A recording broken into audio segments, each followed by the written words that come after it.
America Meditating Radio Show, we collect wisdom, inspire each other, and empower hearts 24/7. Hi, I'm Sister Jenna. Join me and guest on Blog Talk Radio as we amplify stories that compel us to be more for ourselves and everyone else around us.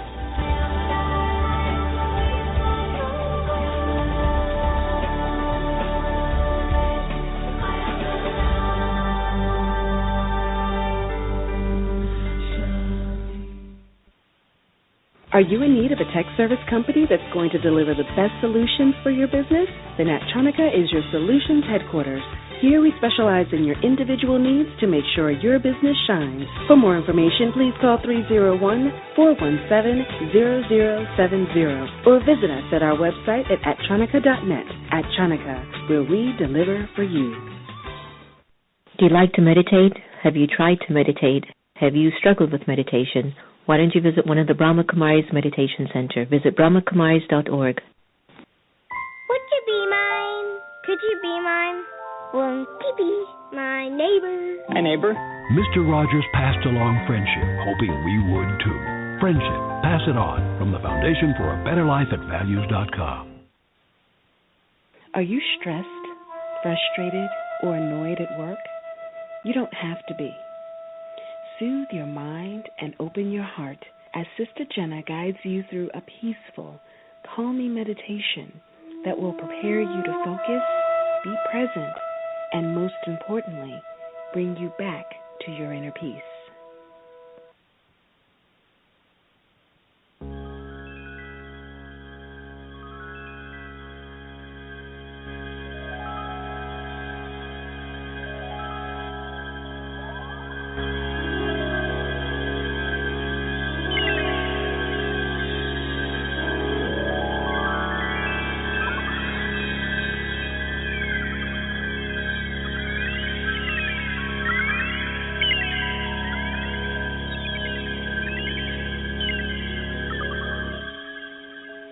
Just close my eyes again.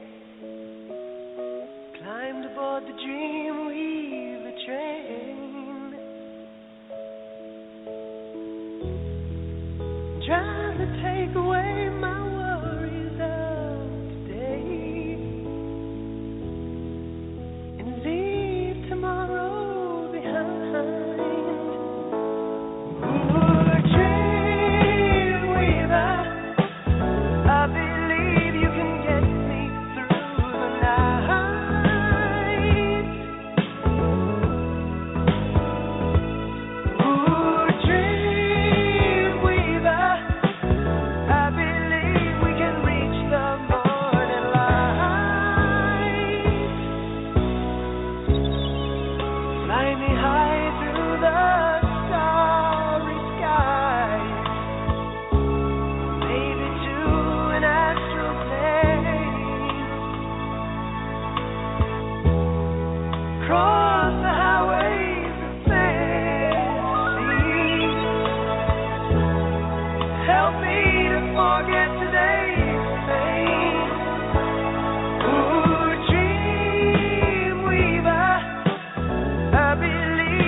There still may be some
Hello and welcome to America Meditating Radio. I'm your host, Sister Jenna. That was a timeless classic by Gary White, Dreamweaver. I think many of us can remember our days, if we're up there in numbers, just those teenage days when these songs came out and what they used to do to us. But when I watch them now in like Adam Sandler movies and stuff, I have to crack up laughing because they always bring them out at a time where it's like a moment of really going into an experience of fantasizing about life and just the way that we wish for it to turn out.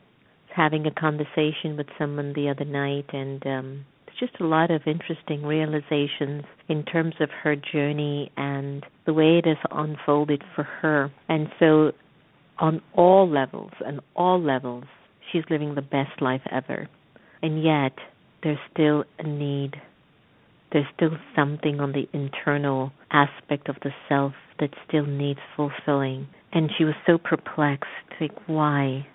Why is this sorrow in me for this? And again, it takes us back to there's God, there is. I'm not saying there's God, there is. I am saying this not from a theory. I'm speaking to you from experience. I know I'm carrying a story from the past. And I'm not talking about the past of this lifetime. There are too many signals and too many scenes, too many occurrences between either soul and another soul in time that don't make sense. They don't calculate. It doesn't make sense. It doesn't make sense that a child is abducted at the age of 2 and is taken away from their mother and father. It doesn't make sense that a child who's been given everything possible to man ends up going on the other side of the track. It doesn't make sense that over 1 billion children of today don't have proper drinking water, and we buy water. And of course, as we know what's going on in Flint, Michigan, it's like this should not be happening in our own country. And so there's a cause for all of these things that are happening. And to what extent do I use meditation, reflection, raising to myself the right questions so I can find the courage and the clarity to understand what's happening in my interior world?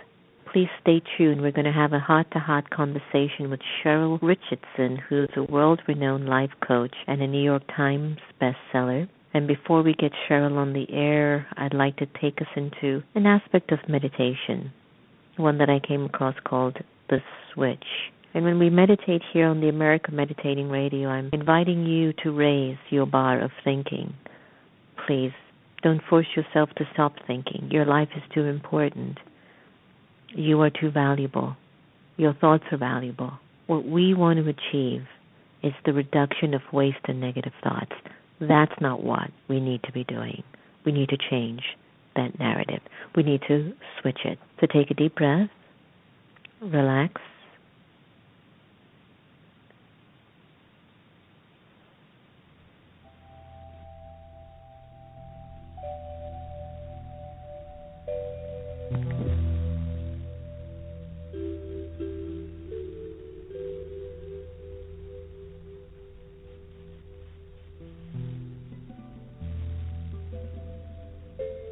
Imagine that you're sitting in a control room, looking through your eyes.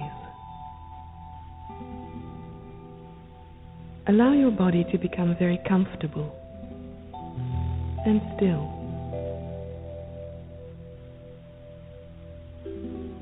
Now, turn off all the switches in the control room to the body.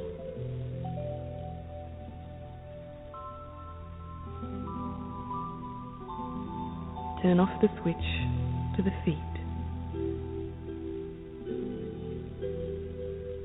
the switch to the legs.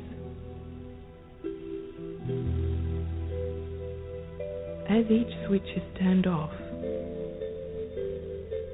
you'll feel that part of the body relax and become very light.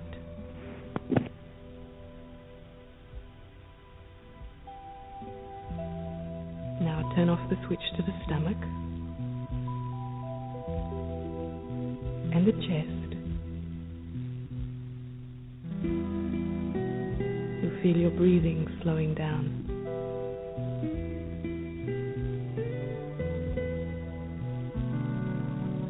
Turn off the electricity to the hands and the arms, and you'll feel all the energy drawing upwards.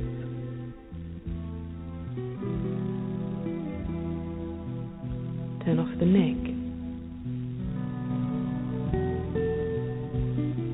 And now, last and most importantly, turn off the switch to the face until the whole engine of the body has come to a standstill.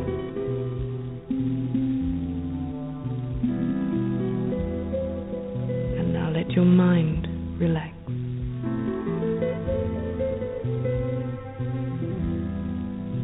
Be in the present.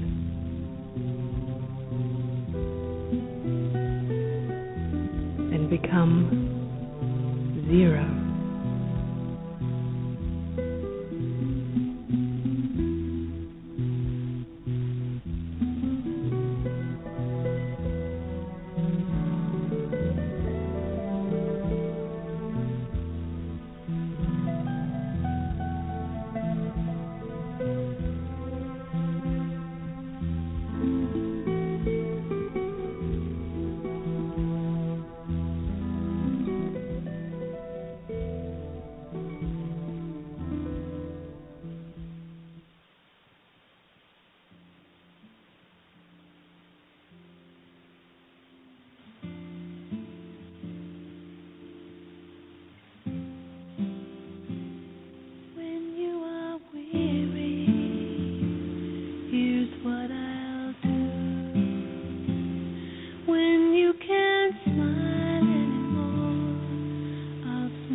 Welcome back.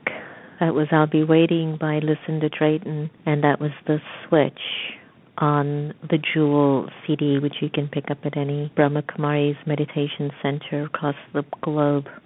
Doesn't that really get you into a place where you feel authentic and real?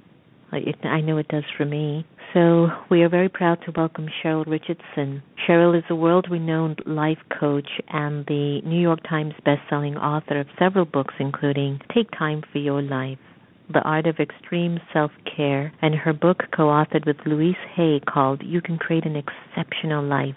She was the first president of the International Coach Federation and holds one of their first master certified coach credentials. Now, her work has been covered widely in the media, including Good Morning America, The Today Show, New York Times, to name just a few. Cheryl was the team leader for the Lifestyle Makeover series on the Oprah Winfrey Show, and she accompanied Miss Winfrey on the Live Your Best Life nationwide tour. Can you imagine how transformative that must have been for her? Cheryl has also served as the co-executive producer and host of the Life Makeover Project with Cheryl Richardson on the Oxygen Network, and as the co-executive producer. You get an idea of how much work Cheryl's been up to. Today, we're proud to welcome Cheryl to the America Meditating Radio. Hi. Hi, Sister Jenna. Thank you for having me. Well, I love the fact that your life is contributing in making our humanity much better. And it might be even safe to say that for many of us who have been called to do that, how interesting it is for us to keep our authenticity along the journey. Yes, that's the greatest challenge and probably the most important intention that one can hold as they go about life, both because it serves us personally on a spiritual level, and then also it serves us with everyone we come in contact with, every relationship we form. Right. You know, I have to tell you that I loved the switch meditation.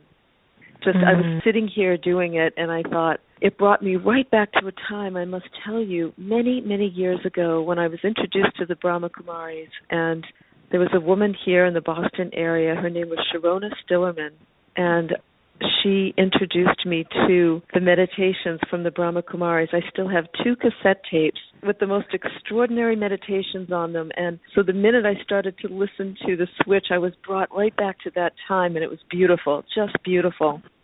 Oh, wonderful. You know, Sharon is now in Israel, and she's doing incredible work over there with just bridging the gap between the Israelis and the Palestinians.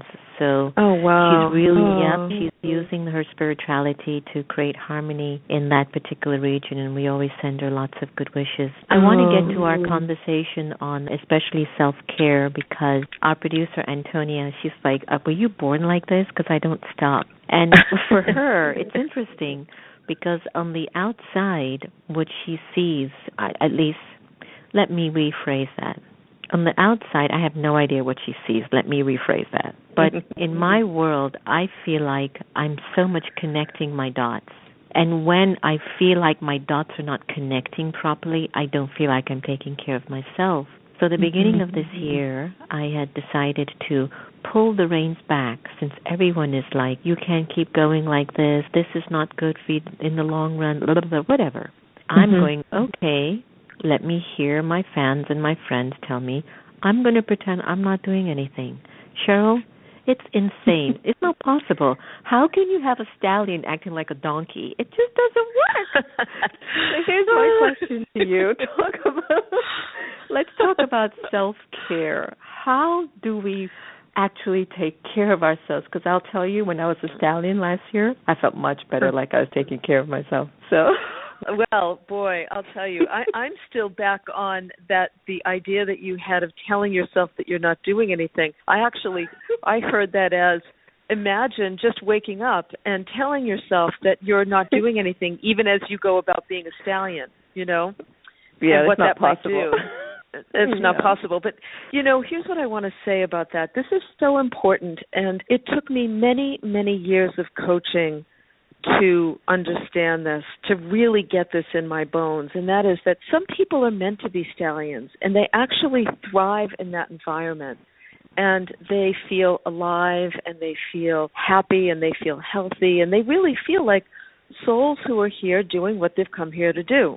And other people need to feel like the donkey, and they feel alive and vibrant and as if their soul is here doing exactly what it's meant to do. So I think it's really important. I mean, what I've had to learn is to really pay attention to what is authentic living for each individual and what is authentic living at the present moment time, because there was certainly, you know, when you read my introduction, I hear that now and I'm exhausted.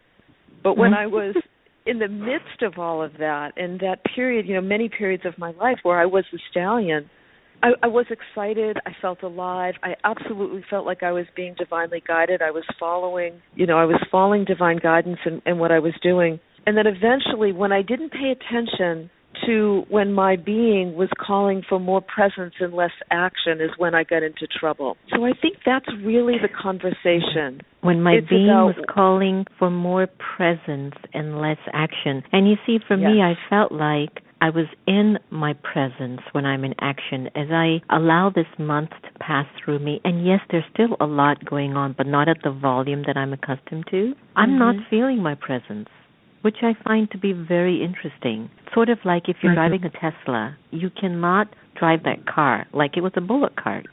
Right, right. Well, that's the important thing, is to just notice. I have to say, so I'm 50, I think I'm 56 now, and I am finding a lot more interest in in being present to my life in the inner world. I mean, I've always been interested in my inner world since I was a young girl, but I am more interested in quiet, having more periods of quiet presence in my life. I mean, you make a good point. We can be present and still engaged in the world. I mean, that's the whole idea, right? Is to learn how to be present, to be truly present in all that we do. And the more you meditate, the more that happens, without a doubt. And so, and when I look back at my life when I was a stallion, my greatest regret, and probably one of my only regrets in my lifetime, because I don't have many, is that I wasn't present for some of the extraordinary things that were occurring. I was halfway present or a quarter of the way present. And if I could go back and truly re-experience from a place of presence what was going on, I would do it in a heartbeat. So I like that. Yeah, so I think like that. it's really, I like that. Yeah, it's asking yourself now, am I pleased and satisfied and content with the level of presence I have in my life?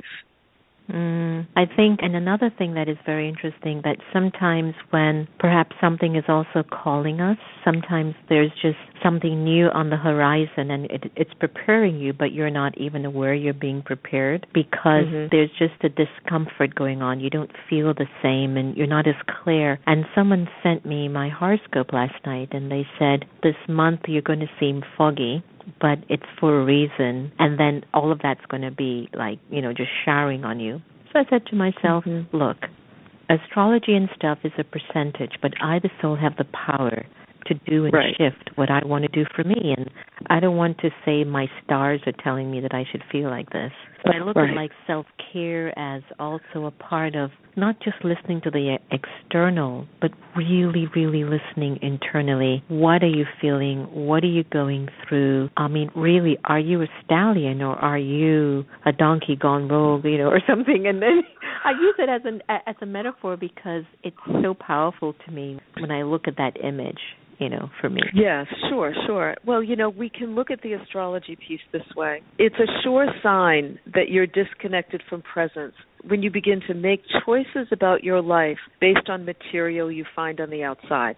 That doesn't mean that it doesn't mean you don't take it in. It doesn't mean you might not be influenced by it. I certainly am. But ultimately, the older we get, the wiser we get, and the more present we become, the better able we are to go inside and really either know what's going on, become at peace without knowing what's going on, to just be present. And so, I think one of the things that happens for a lot of us is, in the beginning, there are stages in life. And as we get older and we move closer and closer towards our time of potential death, let's say as we age, it's natural and normal to begin to go inside and spend more time there, and to really be able to access the wisdom that has been gleaned from so many years of experience, hopefully years of presence and meditation. And as we do that, what I find is that I'm much more interested in allowing what's next to find me. As long as I'm present, I think of myself less as this sort of masculine, striving, doing, pushing, the stallion, if you want to use that image just in terms of what I'm speaking about, less of that image and more about the chalice, being the chalice, the lady in waiting, creating the space, creating the presence for what's next to reveal itself, even if what's next is simply an inner realization. And I like that. Yeah, and living that way, so far, I've been really consciously cultivating that way of living for the last couple of years. And it's unsettling, without a doubt, especially if you've been a stallion. All systems inside are going to tell you something's wrong. And if you can use meditation to hang on through that discomfort and the voices that tell you, oh, you're losing ground, or you won't get ahead, or everybody's getting someplace that you're not getting to, whatever that might be, if you can use meditation to quiet those voices, you will access a deep inner sense of peace and knowing that will really inform the next years of your life. In the most beautiful way. I appreciate that. Like when I was sharing with Antonia and others, and they look at my bio, what I've done in so far just these years, folks have done it in like 5 or 10 lifetimes. So I was telling them that I'm ready for retirement. And so where everyone is like, no, you can't retire, you'll never retire, I'm going, selfish people. And then I started to think about, when you said, because you've said that you've come to understand that selfishness can sometimes lead to selflessness. And I'd love you to talk more about that, because how can our selfishness lead us on a path of selflessness for the greater good? Well, if we're always doing things to make other people happy, when we're doing things out of guilt or obligation, for example, then we're not doing them out of love. And many of the women that I've dealt with over the years are overburdened. They have way too much on their plates. They feel overwhelmed by a lot of responsibilities, including this desire to get someplace or to achieve something. Men and women feel this. Women just take on more of the management of the household in addition. And as a result, most of the people I have worked with need to practice selfishness at first. And when I think of selfishness, I think of it with a capital S, meaning that you begin to withdraw your energy from those places that you're using guilt and obligation to motivate you, so that you can begin to form true, authentic relationships, both with yourself and with others. Because I don't know about you, Sister Jenna, but if you and I were sitting across from each other having dinner and you were there because you felt obligated in some way, I'd rather you not be there. I'd rather you be there because you were excited and you had the spaciousness in your life, and you were, you had chosen to be there from the pure, authentic heart within you. And so in the beginning, it feels like selfishness to people who have been overdoing and overgiving and overcaring to their detriment. But eventually you realize that when you make your self-care a priority, you ultimately begin to give from a much better place, a much more abundant and truly helpful place, I might add. Cheryl, let's talk about soul, because all of this is happening inside of our inner being, whatever's the language that suits your palette: spirit, soul, metaphysic, energy, light, alma, ruh, even the languages. All of this is happening in this subtle energy, this energy that when it leaves the body goes 6 feet under and the soul goes somewhere else. It either goes to its next relationship to continue its learning lessons, and if the soul has no more karmas left here, no more, which means I am not attached to anything or anyone, the ultimate destination, the next would be God. This is how I look at it, right? Talking on a soul level, what is it that you have observed with all of your clients and all the counseling that you've done? What is it that we are struggling with the most, and what is the cure for that struggle? Well, what is it that we're struggling with the most? I actually have to go back to your perspective on the soul, which is one that I share. And I think that because each soul has a different agenda in each lifetime, the answer to that question is quite individualized. And as much as I would like to, and I could totally make up an answer. I could tell you that a lack of presence is absolutely a foundational issue for most people, for everyone. The reality is that it's different for everybody. And that's why somebody can read one of my books and one person can have a deeply strong reaction to one chapter of a book while someone else has a reaction to another. So the one thing that will support everybody is a daily practice of presence. I call it that, daily practice of meditation. And because we learn I don't have to tell you, of course you understand this, but when we understand that when we feel the most overwhelmed or stressed or unhappy with our lives, we are the least resourceful. And so anytime you're feeling overwhelmed, the last thing most people want to do is sit down and meditate, and I understand this so well. It's the first thing we need to do. I tell people, take your phone, set an alarm for 10 minutes, sit down quietly somewhere, make sure you'll be uninterrupted, and just focus on the word peace. And do not stop until that 10 minutes is up. And your mind will give you every reason in the world why you must stop before the 10 minutes is up. And all you need to do is remind yourself that if I want to master my life, I need to master my mind. I need to master my thinking. And so I'm going to stay here regardless of what the mind says for 10 minutes. And then when it's done, I can go off and do whatever I want to do. And just 2 weeks of that practice, 10 minutes a day, 2 weeks of a practice like that can transform someone's life, because you're familiar with the crazy mind, you're familiar with the stallion mind that wants to run before it has a destination. You become familiar with the trickiness of the mind to get you to stop being present so that you can, keep in action, and you're able to just sit there anyway. And before you know it, it starts to impact every area of your life. You're more connected to your priorities. You're more connected to the actions that honor those priorities. You're better able to say no. You're better able to change your mind on the things that really require you to change your mind. I mean, that really benefits self-care on a fundamental level, that practice. Yeah, I agree with you, and I do appreciate you sharing that, because I think that the more we come to realize that and apply that realization, I think the more we can live fully in a kind of a celebratory way of appreciating the fact that I was born here for something far more than my karmic issues are trying to distract me from.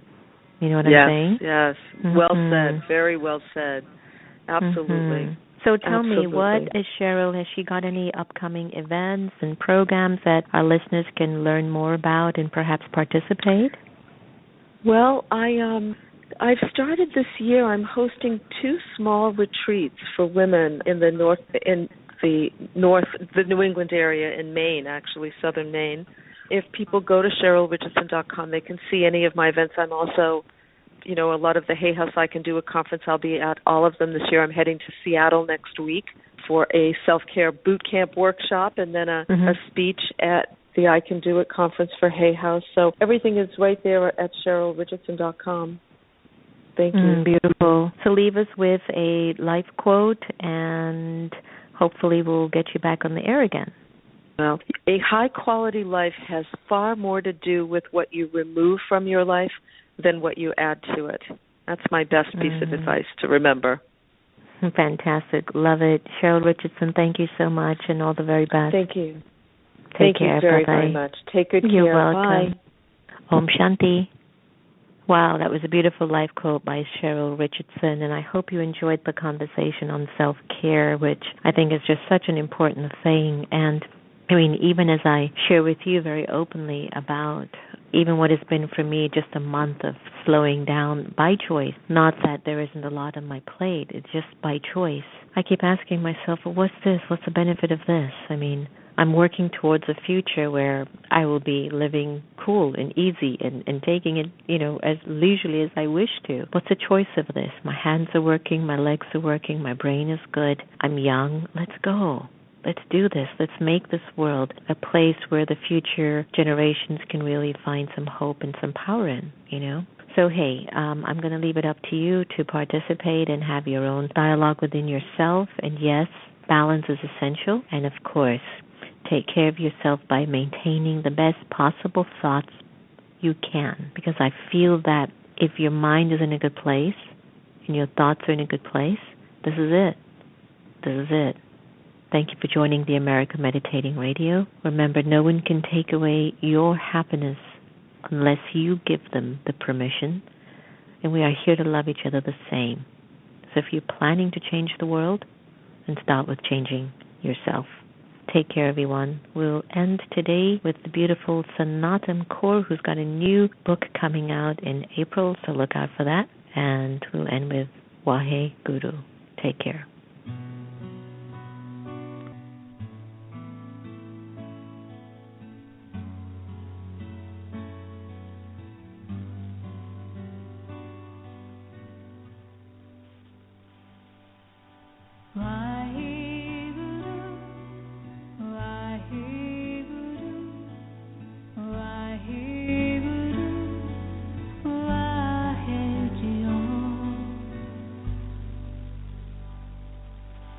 Why